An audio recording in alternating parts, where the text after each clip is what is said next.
বিসমিল্লাহির রহমানির রহিম। আজকের অনুষ্ঠানের সম্মানিত সভাপতি, জামায়াতুল ইসলামী গৌরীপুর পৌর শাখার সম্মানিত সভাপতি এবং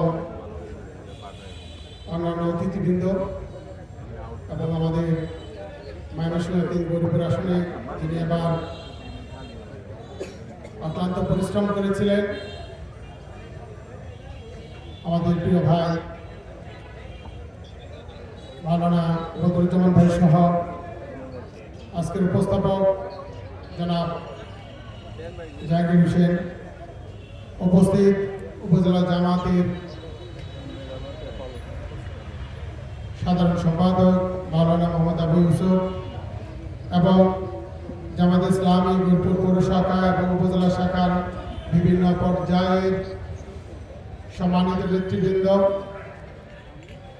বিভিন্ন রাজনৈতিক দলের নেতৃবৃন্দ, গণমাধ্যম কর্মবৃন্দ, সবাইকে মাহে রমজানের শুভেচ্ছা, রমজানুল মুবারক।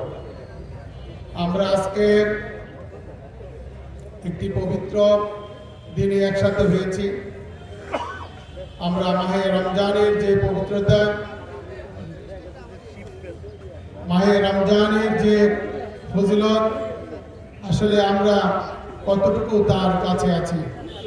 আমরা শুধু পানাহার না থেকে আমরা যেন রমজানের সেই উদ্দেশ্যটুকু পালন এবং লালন করি, তাহলে আমরা আমাদের ইসলামের যে সিয়াম সাধন, সেই সাধনটা হবে।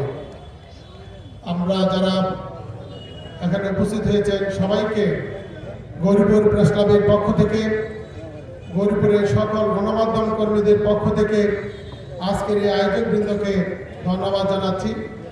আমাদের এখানে জাতির শ্রেষ্ঠ সন্তান বীর মুক্তিযোদ্ধাগণ উপস্থিত হয়েছেন, তাদের প্রতি আমরা শুভেচ্ছা জানাচ্ছি।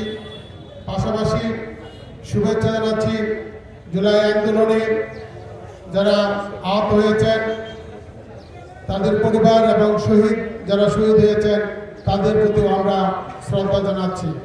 ৭১-এর মহান মুক্তিযুদ্ধ সহ এ পর্যন্ত সকল গণতন্ত্রের মুক্তির আন্দোলনে যারা শহীদ হয়েছেন তাদের প্রতি বিনম্র শ্রদ্ধা জানিয়ে এবং সবাইকে মাহে রমজানুল মুবারকের শুভেচ্ছা জানিয়ে এখানে বক্তব্য শেষ করছি। আসসালামু আলাইকুম।